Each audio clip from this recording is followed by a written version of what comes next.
തെരഞ്ഞെടുപ്പ് പ്രചരണവുമായി ബന്ധപ്പെട്ട് ഡാറ്റ ചോർച്ചയാണ്. അപ്പോൾ അതിൻ്റെ സാങ്കേതികത്വം കഴിഞ്ഞ കുറേ ദിവസങ്ങളായിട്ട് വളരെ ഡീറ്റെയിൽ ആയി പുറത്തു വന്നുകൊണ്ടിരിക്കുന്നുണ്ട്.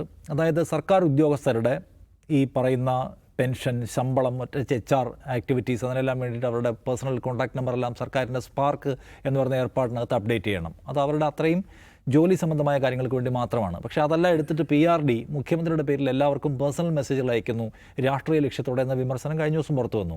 ഇന്നലെ രമേശ് ചെന്നിത്തല മുൻ പ്രതിപക്ഷ നടത്തിയ വാർത്താ സമ്മേളനത്തിൽ അദ്ദേഹം ഒരു കത്ത് പുറത്തുവിടുന്നുണ്ട്. മുഖ്യമന്ത്രിയുടെ ഓഫീസർ ഓൺ സ്പെഷ്യൽ ഡ്യൂട്ടി വിവിധ വകുപ്പുകൾക്ക് നൽകിയ കത്താണ്. അതുപ്രകാരം K-സ്മാർട്ട് എന്ന സംവിധാനത്തിൽ അപ്ഡേറ്റഡ് ആയിട്ടുള്ള മുഴുവൻ വ്യക്തിഗത വിവരങ്ങളും PRDക്ക് കൈമാറണമെന്നാണ്. എന്ന് വെച്ചാൽ അത് ഒരുപക്ഷെ 1 കോടിയിലധികം ആൾക്കാരുടെ ഇൻഫർമേഷൻസ് ഉണ്ടാവും. ആൾക്കാരുടെ മുഴുവൻ വ്യക്തിഗത വിവരങ്ങൾ, വാർഡ് തലത്തിലുള്ള അവരേത് വാർഡാണ്, പഞ്ചായത്താണ് എന്നൊക്കെ മനസ്സിലാക്കിയിട്ട് മൊത്തം വിവരങ്ങൾ എടുക്കുകയും അത് ഇലക്ഷൻ പരിപാടിക്കും പ്രചരണത്തിനും സ്ട്രാറ്റജീസ് ബിൽഡ് ചെയ്യാനും ഉപയോഗിക്കുന്നു എന്ന വിമർശനം വളരെ സീരിയസ് ആണ്. 2 കാര്യങ്ങളുണ്ട്. ഒന്ന്, സ്വകാര്യത വളരെ പ്രധാനമാണ്. നമ്മൾ ഇതെല്ലാം സർക്കാരിന് കൊടുത്തിട്ടുള്ളത് സർക്കാരിൻ്റെ വാട്സാപ്പ് മെസ്സേജ് വായിക്കാൻ വേണ്ടിയല്ല. ഒന്ന്. രണ്ടാമത്തെ കാര്യം, CPIM എന്ന് പറയുന്ന പാർട്ടിക്ക് വ്യക്തികളുടെ സ്വകാര്യത എന്ന വിഷയത്തിൽ വളരെ കൃത്യമായിട്ടുള്ള ഷാർപ്പായിട്ടുള്ള നിലപാടുള്ള ഇന്ത്യയിലെ അപൂർവം പാർട്ടികളൊരു പാർട്ടിയാണ്. അതിൻ്റെ പാർട്ടി നയരേഖയിൽ തന്നെ ചേർത്ത് വെച്ചിട്ടുള്ള ഒന്നാണ്. പാർട്ടി കോൺഗ്രസ്സുകൾ അതിനെക്കുറിച്ച് സീരിയസ് ആയി സംസാരിക്കുന്നുണ്ട്. നമ്മുടെ ഗവൺമെൻറ് ഓഫ് ഇന്ത്യയുടെ സ്വകാര്യതാ സംരക്ഷണ നിയമങ്ങൾക്ക് മൂർച്ച പോരാ എന്ന വാദം പോലുള്ള പാർട്ടിയാണ് ആ പാർട്ടി. അങ്ങനെ ഇരിക്കുമ്പോഴാണ് ഇത് സംഭവിക്കുന്നത് എന്ന 2 പ്രശ്നങ്ങൾ അതിനകത്തുണ്ട്. അപ്പോൾ അത് ഗവൺമെൻറ് നേരത്തെ പറഞ്ഞതിലും ടെക്നിക്കലി ആൻഡ് പൊളിറ്റിക്കലി വിശദീകരിക്കേണ്ട സംഗതിയാണ്. അപ്പോൾ അതാണ് നമ്മൾ സംസാരിക്കാൻ വന്ന വിഷയം. ഓൾറെഡി ഹൈക്കോടതി ഇത് സ്റ്റേ ചെയ്തിരിക്കുകയാണ് എന്നത് പ്രത്യേകം ഓർക്കേണ്ട കാര്യമാണ്. ജിമ്മി, ഇത് വിശദീകരിക്കാൻ സർക്കാർ പ്രയാസപ്പെടുമോ? ഇല്ല, സർക്കാരിന് ഇതിപ്പം ഞങ്ങളുടെ സർക്കാർ, ഞങ്ങളുടെ കോൺഗ്രസ് ഞങ്ങളുടെ സർക്കാർ ഞങ്ങളെ തെല്ലിയാൽ നിങ്ങൾക്ക് എന്താ കോൺഗ്രസ് എന്നൊരു പഴയ മുദ്രാവാക്യം ഓർമ്മയുണ്ടോ? അത് CPM അണികളെ കൊണ്ട് വിളിപ്പിച്ചാണെന്നാണ് ഞാൻ കേട്ടുള്ളത്. എനിക്കറിയില്ല. പക്ഷേ അങ്ങനെ മുദ്രാവാക്യമുണ്ട്.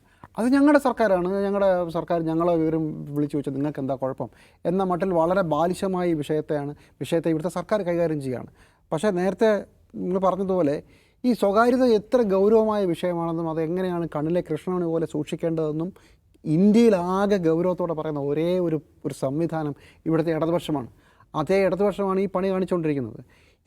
ഇതിനൊരു പഴയ ചരിത്രം കൂടിയുണ്ട്. അത് കോവിഡ് കാലത്തുണ്ടായ സ്പ്രിംഗ്ലർ വിവാദം. ആ സ്പ്രിംഗ്ലർ വിവാദത്തിൻ്റെ സമയത്താണ് ഈ സ്വകാര്യത എന്ന് പറഞ്ഞാൽ പുല്ലാണ്.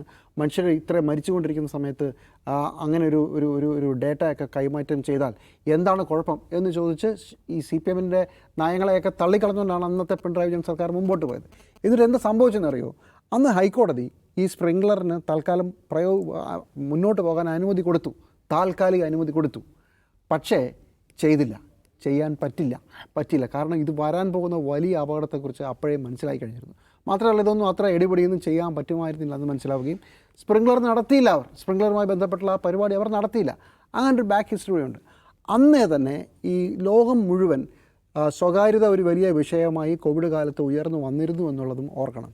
ഒരു ഉദാഹരണം പറയാം. പല രാജ്യങ്ങളും, അന്നത്തെ പ്രധാനപ്പെട്ട പല രാജ്യങ്ങളും അന്ന് ഫോൺ നമ്പറാണ്, മനുഷ്യർക്ക് കോൺടാക്ട് ചെയ്യാൻ പറ്റില്ല, ഫോൺ നമ്പറാണ് ഏറ്റവും പ്രധാനപ്പെട്ട ഒരു കോൺടാക്ട് ചെയ്യാനുള്ള മെസ്സേജ്, ഒരു സംവിധാനം. ഈ ഫോൺ നമ്പറുകൾ സർക്കാരിൻ്റെ കയ്യിൽ പോയാൽ എന്താകുമെന്നതിനെക്കുറിച്ച് വളരെ ഗൗരവമായ ചർച്ച നടക്കുകയും പല പ്രധാനപ്പെട്ട രാജ്യങ്ങളും ഒരു തേർഡ് പാർട്ടി സംവിധാനം ഉണ്ടാക്കുകയും ഈ ഡേറ്റ മുഴുവൻ സർക്കാരിൻ്റെ കയ്യിലെത്താതെ ഈ സംവിധാനത്തിൻ്റെ കയ്യിൽ വെച്ച് എന്നിട്ട് കോവിഡ് പ്രതിരോധ പ്രവർത്തനങ്ങൾക്ക് വേണ്ടി ഉപയോഗിക്കുകയും അതിനുശേഷം ഈ സംവിധാനത്തിലെ ഡേറ്റ മുഴുവൻ നശിപ്പിച്ച് കളയും എന്ന് തീരുമാനിക്കുകയും ചെയ്ത ചരിത്രം നമ്മുടെ മുമ്പിൽ. അങ്ങനെയാണ് ലോകം മുന്നോട്ട് പോകുന്നത്. ഈ കേരളം വേൾഡ് സ്റ്റാൻഡേർഡ് ആണെന്ന് പറയുകയും ഈ കാര്യത്തിൽ മാത്രം നമുക്കിത് വേണ്ട എന്ന് പറയുന്നതിന് അതൊരു ശരികേടുണ്ടല്ലോ. വളരെ ലിറ്ററസി മുമ്പിൽ നിൽക്കുന്ന ഒരു കേരളം, ഇത്തരം കാര്യങ്ങളെ വളരെ സൂക്ഷിച്ച് കൈകാര്യം ചെയ്തിട്ടുള്ള കേരളം, ഫ്രീ സോഫ്റ്റ്വെയർ പോലെയുള്ള സംവിധാനങ്ങളെ പ്രോത്സാഹിപ്പിച്ചിട്ടുള്ള കേരളം, ഇത് മൂന്നും ഇടതുപക്ഷത്തിനും ചേരുന്ന വിശേഷണങ്ങളാണ്. ഇത്രയും ചെയ്തിട്ടുള്ള ഒരു കാരണം അത് ഈ അറിവിൻ്റെ കുത്തകവൽക്കരണത്തെക്കുറിച്ചും സ്വകാര്യത എങ്ങനെയാണ് മറ്റ് പല രീതിയിൽ ഉപയോഗിക്കുന്നതിനെക്കുറിച്ചുമുള്ള അപകടം മനസ്സിലാവുന്നതുകൊണ്ടാണ്.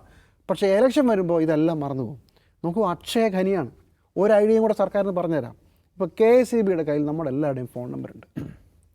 KSEBയുടെ കയ്യിൽ KSEBയിൽ ബില്ലടയ്ക്കുന്ന ആളുകളുടെ പ്രത്യേകത, നിങ്ങൾ എത്ര രൂപയുടെ ബില്ലാണ് വൈദ്യുതിയാണ് ഉപയോഗിക്കുന്നതെന്ന് മനസ്സിലായാൽ നിങ്ങളുടെ എക്കണോമിക് സ്റ്റാൻഡേർഡ് മനസ്സിലാവും. ഇനി ഒരു ഡീപ്പ് ഡൈവ് ചെയ്തൊരു AI ഒക്കെ ഉപയോഗിച്ചാൽ എത്ര പേരുണ്ടെന്ന് പോലും വേണമെങ്കിൽ അതിനകത്ത് മനസ്സിലാക്കാം. കേരളത്തിലെ മുഴുവൻ ആളുകളുടെയും ഡേറ്റയുടെ ഒരു അക്ഷയ ഖനി ഇതുപോലെ അവിടെ ഇരിപ്പുണ്ട്. ഇതെടുത്താലോ? ഇതിനകത്ത് ഇത് ചെറിയ കാര്യമല്ല. മുഖ്യമന്ത്രിയുടെ ഓഫീസ് എന്ന് പറഞ്ഞാൽ ഇതെന്താ മറ്റേ സർക്കാർ ഇതെല്ലാം ഒന്നാണ്, ഒരു സംവിധാനമാണ്. അങ്ങനെയല്ല. ഞാനൊരു സംവിധാനം സർക്കാരിന് കൊടുത്തിട്ടുണ്ടെങ്കിൽ സർക്കാരിൻ്റെ എന്തെങ്കിലും ഒരു പ്രത്യേക കാര്യത്തിന് ഇപ്പോൾ ഞാൻ ബാങ്കിൽ പോയി ഞാൻ ഒരു ഒരു ഒരു ഒരു അപേക്ഷ കൊടുത്താൽ ആ അപേക്ഷയുടെ ഫോൺ നമ്പർ വയ്ക്കുന്നെങ്കിൽ അതിനുവേണ്ടി മാത്രമേ ആ ഫോൺ നമ്പർ ഉപയോഗിക്കുക എന്നുള്ളതാണ് സ്വകാര്യതയുടെ അടിസ്ഥാനപരമായ യുക്തി. അതിന് നിയമമുണ്ടോ, നിയമം പാസ്സായിട്ടുണ്ടോ, പാസ്സായതിന് ഇനി നിലവിൽ വരാൻ സമയമുണ്ടോ എന്നുള്ള സാങ്കേതികങ്ങൾക്ക് ഒരു പ്രസക്തിയുമില്ല. പ്രത്യേകിച്ച് communist party of India, Marxist പോലെയുള്ള ഇടതുപക്ഷ സംവിധാനത്തിന് അങ്ങനെ ചെയ്യാനേ പറ്റില്ല. ഇത് വളരെ വളരെ ലാഘവത്തോടു കൂടി ഇനി അയച്ചേരെ ആർക്കാ, ഒരു താൽക്കാലിക ജീവനക്കാരൻ്റെ മെയിൽ ഐ ഡിയിലേക്ക് 1 കോടി ആളുകളുടെ വിശദാംശങ്ങളാണ് അയക്കാൻ പറയുന്നത്. ഇനി അയച്ചേക്കാൻ ഇത്ര ലാഘവത്തോടു കൂടിയാണ് ഇവർ കൈകാര്യം ചെയ്യുന്നത്. കിടപ്പുണ്ട് സർക്കാരിൻ്റെ, ഞാൻ പറഞ്ഞില്ലേ, KSEBയുടെയോ വാട്ടർ അതോറിറ്റിയുടെ ഒക്കെ മുമ്പിൽ ഇതുപോലെ ഡാറ്റ കിടപ്പുണ്ട്. ഈ ഡാറ്റയുടെ വില എന്താണെന്ന് മനസ്സിലാകാത്ത പൊട്ടന്മാരല്ല കേരളം ഭരിക്കുന്നത്, കേരളത്തെ ഭരണ സംവിധാനത്തിൽ കൂടെ നിൽക്കുന്ന ഉദ്യോഗസ്ഥർ. ഇവർക്കെല്ലാവർക്കും ഇതിൻ്റെ ഗൗരവം അറിയാം. പക്ഷേ ഇലക്ഷനാണ്, എങ്ങനെയെങ്കിലും ഈ സാധനം മറികടക്കാനും ഈ ഡാറ്റ ഉപയോഗിച്ച് അവർക്ക് അനുകൂലമായ കാര്യങ്ങൾ തീരുമാനിക്കാനും വേണ്ടിയിട്ടാണ് ഇത് ചെയ്യുന്നത്. അതിനിടയ്ക്ക് ഇടതുപക്ഷം വളരെ പ്രധാനപ്പെട്ടതാണെന്ന് ഉറച്ചു വിശ്വസിക്കുന്ന പല കാര്യങ്ങളുമാണ് കൈവിട്ടു പോകുന്നത്. ഇതിൻ്റെ കുഴപ്പം എന്താണെന്ന് വെച്ചാൽ, ഇപ്പോൾ കോൺഗ്രസ് പല സംസ്ഥാനങ്ങളിലും പെട്ടുപോകുന്നത്, നമ്മളിവിടെ പല കാര്യങ്ങളും കോൺഗ്രസ് പറയുമ്പോൾ കോൺഗ്രസ് വിളിക്കും, നിങ്ങൾ മറ്റേ PM ശ്രീ പല സംസ്ഥാനങ്ങളും നടപ്പിലാക്കിയിട്ടുണ്ടല്ലോ, പിന്നെ നിങ്ങൾക്ക് എന്താ ഇവിടെ ന്യായം എന്ന് പറയുമ്പോൾ കോൺഗ്രസ്സുകാർ അത് പിന്നെ എന്നൊക്കെ പറഞ്ഞ് പൊളിഞ്ഞു പോകുന്ന നമ്മൾ കണ്ടിട്ടുണ്ട്. ഇതേ അവസ്ഥയിലേക്ക് ഇന്ത്യയിലെ ഇടതുപക്ഷത്തെ ഈ സർക്കാർ കൊണ്ടെത്തിക്കും. PMCയുടെ കാര്യത്തിൽ, ഈ സ്വകാര്യതയുടെ കാര്യത്തിൽ നിങ്ങൾ കൊടുത്ത ഒരു ഡാറ്റ സർക്കാരിൻ്റെ കയ്യിൽ മറ്റൊരാവശ്യത്തിന് ഒരു ടാക്സ് അടയ്ക്കുന്നതിനൊക്കെ ഞാൻ സർക്കാരിൻ്റെ ഒരു സംവിധാനത്തിൽ കൊടുത്ത ഡാറ്റ എടുത്ത് മുഖ്യമന്ത്രി നമസ്കാരം ഞാൻ പിണറായി വിജയനാണെന്ന് പറഞ്ഞ് തിരിച്ചൊരു ഇലക്ഷൻ സംവിധാനത്തിന് വേണ്ടിയിട്ടുള്ള ഇതാണ് ഉപയോഗിച്ചിട്ടുണ്ടെങ്കിൽ പിന്നെ നിങ്ങൾ എങ്ങനെയാണ് നാളെ പോയി സ്വകാര്യത ഒരു വലിയ കാര്യമാണെന്ന് പറയാൻ പോകുന്നതെന്ന്? അപ്പോൾ ഇത് ഈ ഇലക്ഷനിൻ്റെ പ്രശ്നം മാത്രമല്ല, ഇടതുപക്ഷത്തിൻ്റെ നയങ്ങളെ തന്നെ പരാജയപ്പെടുത്തുന്ന ഒരു സംവിധാനമാണ്. അതിനൊരു ഉദാഹരണം പറഞ്ഞു നിർത്താം. PM ശ്രീ ഒരു ഗംഭീര സാധനമാണെന്ന് കണ്ടപ്പോഴാണ് എനിക്ക് മനസ്സിലായെന്ന് പറഞ്ഞ ഒരു മന്ത്രി, ഒരു വിദ്യാഭ്യാസ മന്ത്രി ഇരിക്കുന്ന ഒരു സ്റ്റേറ്റാണ്. എവിടാ? PM ശ്രീക്കെതിരെ, കേന്ദ്ര നയത്തിനെതിരെ ഘോരഘോരം പ്രസംഗിക്കുകയും ഘോരഘോരം പ്രമേയങ്ങൾ പാസ്സാക്കുകയും ഡൽഹിയിലൊക്കെ വലിയ പ്രശ്നം ഉണ്ടാക്കുകയും ചെയ്ത ഒരു പാർട്ടിയുടെ സംസ്ഥാന കമ്മിറ്റി അംഗവും പാർട്ടിയുടെ മന്ത്രിയുമായ ശ്രീ ശിവൻകുട്ടി പറയുകയാണ് PM ശ്രീ വളരെ മോശമാണെന്ന് ഞാൻ വിചാരിച്ചിരുന്നത്, പക്ഷേ ഇപ്പോൾ എനിക്ക് മനസ്സിലായ നല്ല കാര്യമാണെന്ന്. ഇതാണ് CPMൻ്റെ അവസ്ഥ. അത് PMCയുടെ കാര്യത്തിൽ അങ്ങനെയാണ്, സ്വകാര്യതയുടെ കാര്യത്തിൽ അങ്ങനെയാണ്. ഇവിടെ ഭരണമല്ലാതെ വേറെ ഒരു കാര്യത്തെക്കുറിച്ചും ആത്മാർത്ഥമായി പറയുന്നതിനോട് എന്തെങ്കിലും ആത്മാർത്ഥം ഉണ്ടെന്ന് ചോദിച്ചാൽ ഇല്ല എന്നുള്ളതാണ് കഷ്ടകാലത്തിന് സ്ഥിതി. ഓക്കെ, അല്ല അജിംസ്, 2 കാര്യങ്ങളുണ്ട്. ഒന്ന്, ഈ ഡാറ്റ കൈമാറ്റമുണ്ടാക്കാൻ സാധ്യതയുള്ള അപകടങ്ങൾ. രണ്ടാമത്തേത്, ഈ ഡാറ്റ ഉപയോഗിച്ചുകൊണ്ട് CPIM നടത്താൻ പോകുന്ന സർക്കാർ അല്ലെങ്കിൽ ലെഫ്റ്റ് നടത്താൻ പോകുന്ന ഒരു തെരഞ്ഞെടുപ്പ് നമ്മൾ പറയില്ലേ, എൻജിനീയറിംഗ് ഉണ്ട്.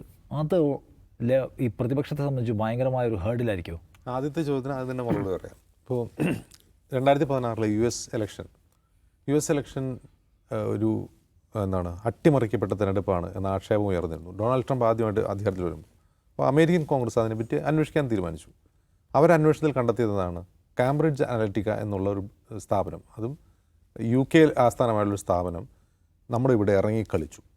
എങ്ങനെ ഇറങ്ങിക്കളിച്ചു? അവിടുത്തെ വോട്ടർമാരുടെ ഫേസ്ബുക്ക് ഐഡികളും വാട്സാപ്പ് വിവരങ്ങളും, ഫേസ്ബുക്ക് മാത്രമല്ല വാട്സാപ്പ് വിവരങ്ങളും അവർക്ക് ശേഖരിച്ചു. ശേഖരിക്കുക മാത്രമല്ല, ആ വോട്ടർമാർ അവരുടെ സോഷ്യൽ സ്ട്രാറ്റ എന്താണ്, അവരുടെ സാമ്പത്തിക സ്ഥിതി എന്താണ്, അവരുടെ മറൈറ്റൽ സ്റ്റാറ്റസ്, ഇങ്ങനെയുള്ള മുഴുവൻ വ്യക്തിപരമായ വിവരങ്ങളും എടുത്തതിന് ശേഷം അവർക്ക് കസ്റ്റമൈസ്ഡ് ആയിട്ടുള്ള വാട്സാപ്പ് ഫോർവേഡുകൾ, ഫേസ്ബുക്ക് ഫീഡുകൾ, ഫേസ്ബുക്ക് മെസ്സേജുകളല്ല, ഫേസ്ബുക്ക് ഫീഡുകൾ, അവരുടെ ഫേസ്ബുക്ക് തുറക്കുമ്പോൾ അവർക്ക് ആവശ്യമുള്ള സാധനങ്ങൾ അവരുടെ ഫീഡിലേക്ക് വരുന്ന രീതിയിൽ പ്രവർത്തിച്ചു. വാട്സപ്പിലേക്ക് അവരെന്താണോ വായിക്കാൻ ആഗ്രഹിക്കുന്നത് അത് പുഷ് ചെയ്ത് കൊടുത്തുകൊണ്ട് ആളുകളുടെ ഒപ്പീനിയൻ മാറ്റിയെടുത്തു, അവരുടെ തോട്ട് പ്രോസസ്സ് തന്നെ മാറ്റിയെടുത്തു, ട്രംപിന് അനുകൂലമാക്കി മാറ്റി. റഷ്യൻ ലിങ്ക് ഉണ്ടെന്ന് പറഞ്ഞ ഓപ്പറേഷൻ, റഷ്യൻ ഹാക്കർമാരാണ് അതിന് വേണ്ടി പ്രവർത്തിച്ചതെന്നും പറയുന്നു. അപ്പോൾ എങ്ങനെയാണ് ഡാറ്റ വളരെ പ്രധാനമാവുന്നത്? അമേരിക്കൻ US കോൺഗ്രസ് എന്താണെന്ന് വെച്ചാൽ ഈ ഡാറ്റ ബ്രീച്ചിനെ കുറിച്ചും ഡാറ്റ പ്രൈവസിയെക്കുറിച്ചുള്ള കൂടുതൽ സീരിയസ് ആയിട്ടുള്ള ലെജിസ്ലേഷനിലേക്ക് പോകാൻ പോലും ഇത് കാരണമായിട്ടുണ്ട്. തെരഞ്ഞെടുപ്പുകൾ പോലും, ജനാധിപത്യം പോലും അട്ടിമറിക്കുന്ന രീതിയിൽ ഡാറ്റ ബ്രീച്ച് പ്രശ്നമാവുന്നു എന്നുള്ളതാണ് ഒന്നാമത്തെ കാര്യം. അവിടെയാണ് ഓഫീസർ ഓൺ സ്പെഷ്യൽ ഡ്യൂട്ടി ആയിട്ടുള്ള ഒരാൾ, അദ്ദേഹം ഓഫീസർ ഓൺ സ്പെഷ്യൽ ഡ്യൂട്ടി മാത്രമല്ല, അദ്ദേഹം IT സെക്രട്ടറി കൂടിയാണ്.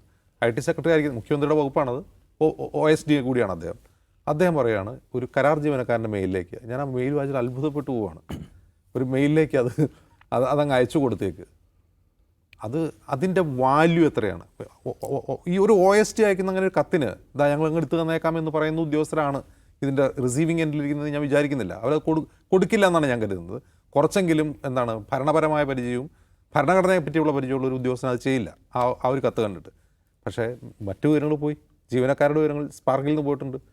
അപ്പോൾ കെ സ്മാർട്ടിൽ നിന്ന് അത് പോയിട്ടുണ്ടോ ഇല്ലയോ നമുക്കറിയില്ല, കൊടുത്തിട്ടുണ്ടാവും ഇല്ല നമുക്കറിയില്ല. അപ്പോൾ എങ്ങനെയാണ് ആ സാധാരണ രീതിയിൽ അങ്ങനെയൊരു ഞങ്ങളിതാ പുതിയൊരു മെസ്സേജിങ് സംവിധാനം, ഒരു ഡിജിറ്റൽ മെസ്സേജിങ് സംവിധാനം തുടങ്ങുകയാണ് എന്ന് OSD ആണോ ഈ ആളുകൾ അറിയിക്കും? നമ്മളങ്ങനെ ഒരു സംവിധാനത്തെ പറ്റി കേട്ടിട്ടുണ്ടോ? മുഖ്യമന്ത്രിയുടെ നേതൃത്വത്തിൽ അല്ലെങ്കിൽ മുഖ്യമന്ത്രി ഓഫീസ് IT വകുപ്പിൻ്റെ ഇൻഫർമേഷൻ കേരളയുടെ എന്ത് മിഷനാണ്? ഇൻഫർമേഷൻ മിഷൻ കേരള IMK, അതിൻ്റെ നേതൃത്വത്തിൽ ഇങ്ങനൊരു നോട്ടിഫിക്കേഷൻ സംവിധാനം കൊണ്ടുവരാണെന്നുള്ളൊരു പദ്ധതിയെ പറ്റി നമ്മൾ കേട്ടിട്ടുണ്ടോ? ഇല്ല. അതിൽ ആ കത്തിൽ പറയുന്നത് കള്ളമാണ്. അങ്ങനെ ഒരു പദ്ധതി ഇല്ല. ഇത് എന്തിനു വേണ്ടിയാണ് ഇത് സ്വീകരിക്കുന്നത്? തെരഞ്ഞെടുപ്പ് പ്രചാരണത്തിന് വേണ്ടിയാണ്. അതിന് കള്ളം പറഞ്ഞുകൊണ്ടൊരു കത്തയക്കുന്നു. അത് ഒരു തരത്തിലുള്ള സുരക്ഷയും ഇല്ലാതെ ഇത്രയും ആൾക്കാരുടെ വിവരങ്ങൾ ഒരു സ്വകാര്യ ഇമെയിലിലേക്ക് കൊണ്ടുവരാൻ ഇത് യഥാർത്ഥത്തിൽ കോടതിയിൽ ചോദ്യം ചെയ്യപ്പെടേണ്ടതാണ്. ഈ ഇപ്പോഴുള്ള നിയമങ്ങളിൽ ലൂപ്പ് ഹോൾ ഉള്ളതാണെന്നാണ് CPMൻ്റെ പ്രതികൾ ചാനൽ ചർച്ചയിൽ വന്ന് പറയുന്നത്. ഇപ്പോഴുള്ള നിയമം പൂർണ്ണമല്ല, അതിനുള്ള ചട്ടങ്ങളും പൂർണ്ണമല്ല എന്നുള്ളത് ശരിയാണ്. പക്ഷേ ഇപ്പോൾ ഉള്ള നിയമം വെച്ചിട്ട് 2023 നിയമവും അതിനുശേഷം രൂപം കൊടുത്ത ചട്ടപ്രകാരവും തന്നെ ഈ സർക്കാർ ചെയ്ത നിയമവിരുദ്ധമാണ്. കാരണം ഈ ഡാറ്റയുമായി ബന്ധപ്പെട്ട എല്ലാ കാര്യങ്ങൾക്കും വേണ്ടി ഒരു ബോർഡ് സ്ഥാപിക്കാനുള്ളതാണ് ചട്ടം കൊണ്ടുവന്നിട്ടുള്ളത്. ആ ബോർഡിൻ്റെ അനുമതിയോട് മാത്രമേ ഈ ഡാറ്റ ട്രാൻസ്ഫർ പോലും നടക്കുകയുള്ളൂ. എന്നിരിക്കുകയാണ് ഒരു തരത്തിലുള്ള ഉത്തരവാദിത്വം ഇല്ലാതെ ഒരു വാറോല അടിയിൽ വാം റിഗാർഡ്സ് എന്നൊക്കെ എഴുതിയിട്ട് ഒരൊപ്പൊക്കെ ഇട്ടിട്ട് അതങ്ങ് കൊടുത്തേക്ക് എന്ന് പറയുന്നത്. തീർച്ചയായിട്ടും കോടതിയിൽ ചോദ്യം ചെയ്യണം. കാരണം ഇതൊരു പ്രീസിഡൻസ് സെറ്റ് ചെയ്യുകയാണ്. ഇനി നാളെ വേറെ ഏതെങ്കിലും സർക്കാർ വരുവാണ്, പിണറായി വിജയൻ സർക്കാർ ചെയ്തല്ലേ ഞങ്ങളും ചെയ്തേക്കാം എന്ന് അവർക്ക് തോന്നിയാലോ? ഓൾറെഡി കോടതിയിലാണ്. അത് അവർക്കങ്ങ് തോന്നിയാലോ ഇതും കൊള്ളാലോ ഈ പരിപാടി. ഇത്ര ആളുടെ ഡാറ്റ ഉണ്ടെങ്കിൽ ഈ ഡാറ്റ വളരെ പ്രധാനപ്പെട്ടാവുന്നത് എന്തുകൊണ്ടാണ്? ഇപ്പോൾ തെരഞ്ഞെടുപ്പ് പഴയ പോലെയല്ല, ഒരു 10 വർഷം മുമ്പുള്ള തെരഞ്ഞെടുപ്പല്ല ഇപ്പോൾ നടക്കുന്നത്. ഇപ്പോൾ ഓരോ മണ്ഡലത്തിലും ഈ പറയുന്ന പ്രശാന്ത് കിഷോറിൻ്റെ മാതിരിയുള്ള ഏജൻസികൾ, ഐപാക് പോലുള്ള ഏജൻസികൾ ഓരോ മണ്ഡലം ഇറങ്ങി പഠിക്കുന്നു, ഓരോ വോട്ടർമാരുടെയും ഡാറ്റ എടുക്കുന്നു. അവർ വേറെ വഴിയിലൂടെ ആയിരിക്കും എടുക്കുന്നുണ്ടാവുക. ഈ ഡാറ്റ എടുത്തിട്ട് അവരിലേക്ക് ഈ തരത്തിലുള്ള കണ്ടന്റുകൾ പുഷ് ചെയ്തുകൊണ്ടിരിക്കുകയാണ്. അവർ മണ്ഡലത്തിൽ സർവേ നടത്തുന്നു, മത്സരിക്കാൻ തീരുമാനിച്ചിട്ടുള്ള സ്ഥാനാർത്ഥി മോഹികൾ അവരെ പറ്റിയുള്ള PR മെറ്റീരിയൽസ് ഇയാളുടെ വാട്സപ്പ് ഗ്രൂപ്പുകളിലേക്ക് തള്ളിക്കൊണ്ടിരിക്കുകയാണ്. അപ്പോൾ അവർ ഈ പണി ചെയ്യുകയാണ്. ഇതൊരു സർക്കാർ ചെയ്യാൻ തീരുമാനിച്ചാലുണ്ടാകുന്ന അപകടം എന്താണെന്ന് അറിയാം. ഇത് വ്യത്യസ്ത ഏജൻസികൾ ചെയ്യുന്നുണ്ട്. ഇപ്പം നമ്മളെ മാർക്കറ്റിങ്ങിൻ്റെ ഭാഗമായിട്ട് എത്രയോ ഏജൻസികൾ നമുക്ക് മെസ്സേജ് അയക്കുന്നുണ്ട്. നമുക്കറിയില്ല ഇത് എങ്ങനെയാണ് വരുന്നതെന്ന്. എത്രയോ ഷോപ്പുകൾ, സൂപ്പർ മാർക്കറ്റുകൾ ഒക്കെ നമുക്ക് മെസ്സേജ് അയക്കുന്നുണ്ട്. ഈ നമ്മുടെ നമ്പർ എങ്ങനെ പോയി എന്നുള്ളത് നമുക്കറിയാം. നമ്മൾ ഏതെങ്കിലും സൂപ്പർ മാർക്കറ്റിൽ കൊടുത്തതായിരിക്കും. പക്ഷേ ഇതൊരു ഭരണകൂടത്തിൻ്റെ കയ്യിൽ ഈ ഡാറ്റ വന്നിട്ട് അവർ ആളുകളെ ഈ അർത്ഥത്തിൽ മാനിപ്പുലേറ്റ് ചെയ്യാൻ ശ്രമിച്ചാൽ എന്തായിരിക്കും ജനാധിപത്യത്തിൻ്റെ അവസ്ഥ? ഇത് ജനാധിപത്യത്തിന് അപകടമാണ്. അപ്പോൾ ഇത് മോദി ചെയ്യുമ്പോൾ നിങ്ങൾ രാജീവ് നിയമമന്ത്രി ചോദിച്ച ചോദ്യമാണ്. ഇത് മോദി ചെയ്യുമ്പോൾ നിങ്ങൾക്ക് പ്രശ്നമില്ലല്ലോ, പിണറായി ചെയ്യുമ്പോഴാണുള്ള പ്രശ്നം. എന്തൊരു നിയമമന്ത്രിയാണ് അദ്ദേഹം? ഒരു നിയമമന്ത്രി ചോദിക്കുക, അതായത് മോദി നിയമവിരുദ്ധമായ ഒരു കാര്യം ചെയ്താൽ പിണറായിക്കും ചെയ്യാമെന്നാണ് ഒരു നിയമമന്ത്രി പറയുന്നത്. ഇങ്ങനൊരു നാടായി ഇത് മാറിക്കൊണ്ടിരിക്കുകയാണ്. പിന്നെ നാളെ ഇടതുപക്ഷത്തിന് പാർലമെൻറ്റിൽ ഈ സ്വകാര്യതയ്ക്ക് വേണ്ടി വാദിക്കാൻ കഴിയില്ല എന്നുള്ള ജിമ്മിയുടെ അഭിപ്രായത്തിൽ എനിക്ക് ഉൾക്കൊള്ളാൻ കഴിയുന്നില്ല. കാരണം നാളെ എന്നുള്ളതല്ല. ഇപ്പോൾ ഒരു ഉദാഹരണം നോക്കുക, MA ബേബിക്ക് പല രാഷ്ട്രീയ വിഷയങ്ങളുള്ള വീക്ഷണമാണോ സർക്കാരിനും പിണറായി വിജയനുള്ളത്? അല്ല. MA ബേബി എന്ന് പറയുന്ന പാർട്ടിയുടെ ജനറൽ സെക്രട്ടറിയുടെ നിലപാടേ അല്ല അവിടെ പാലിക്കുന്നു, പിന്തുടരുന്നു. PM ശ്രീയുടെ കാര്യത്തിൽ ചിന്താവാരികയിൽ V ശിവൻകുട്ടി ലേഖനം എഴുതിയതിൻ്റെ പിറ്റേ ദിവസമാണ്, ആ ലേഖനം പുറത്തിറങ്ങിയതിൻ്റെ പിറ്റേ ദിവസമാണ് PM ശ്രീ ഒപ്പിടുന്നത്. അപ്പം മന്ത്രിക്ക് പോലും വിലയില്ല, മന്ത്രി പോലും അറിയുന്നില്ല എന്താണെന്നുള്ളത്. എന്നിട്ട് അതേ മന്ത്രിയാണ് പറയുന്നത് സാധനം കുഴപ്പമില്ല എന്ന് നമ്മൾ പറയുന്നത്. അപ്പോൾ സർക്കാർ പ്രവർത്തിക്കുന്നതും ചലിക്കുന്നതും മറ്റൊരു റൂട്ടിലാണ്. CPMൻ്റെ പോളിറ്റ് ബ്യൂറോയുടെയോ CPMൻ്റെ കേന്ദ്ര കമ്മിറ്റിയുടെയോ പ്രമേയങ്ങൾക്കനുസരിച്ചാണ് ഇതൊക്കെ നടക്കുന്നത് നമുക്ക് ചുമ്മാ തോന്നുന്നതാണ്. എന്തായാലും വളരെ പ്രധാനപ്പെട്ട ഒരു സംഗതി അതിനകത്തുണ്ട്. ഇത്രയും അധികം മനുഷ്യരുടെ ഡാറ്റ ഇറസ്പോൺസിബിളായി കൈകാര്യം ചെയ്യുന്നു. നാളെ അത് ഏത് നിലയ്ക്ക് ഉപയോഗിക്കപ്പെടും എന്നതിനെക്കുറിച്ചുള്ള ഒരു ഉത്തരവാദിത്വ ബോധം സർക്കാർ കാണിക്കുന്നില്ല എന്നത് ഒരു തരത്തിലും ഭരണഘടനാ ലംഘനമായിട്ടുള്ള ഒരു സംഗതിയായിട്ട് എടുക്കണം. CPIMൻ്റെ ഒഫീഷ്യൽ പൊസിഷനെതിരാണ്. ഇത് ആവർത്തിക്കപ്പെടുന്ന ഒരു സീനുണ്ട്. അതിപ്പോൾ UAPയുടെ കാര്യത്തിലായാലും കൊള്ളാം, അല്ലെങ്കിൽ ഈ പറഞ്ഞ ഡാറ്റ പ്രൈവസിയുടെ കാര്യത്തിലായാലും കൊള്ളാം, PM ശ്രീ പോലുള്ള കാര്യങ്ങൾക്കതെല്ലാം ദേശീയ തലത്തിൽ പാർട്ടി ഉയർത്തിപ്പിടിക്കുന്ന നിലപാടുകൾക്ക് വിരുദ്ധമായിട്ട് ആ പാർട്ടിക്ക് അധികാരമുള്ള ഒരേ ഒരു തുരുത്തിൽ അതിൻ്റെ ഭരണകൂട സംവിധാനം പ്രവർത്തിക്കുന്നുവെന്ന വലിയ വൈരുദ്ധ്യം, അപകടകരമായ വൈരുദ്ധ്യം കാണാതിരുന്നുകൂടാ. അതിന് ആ പാർട്ടിക്ക് മറുപടി പറയാൻ ബാധ്യതയുണ്ട്. അവരതെങ്ങനെ പറയും എന്നത് കാണണം.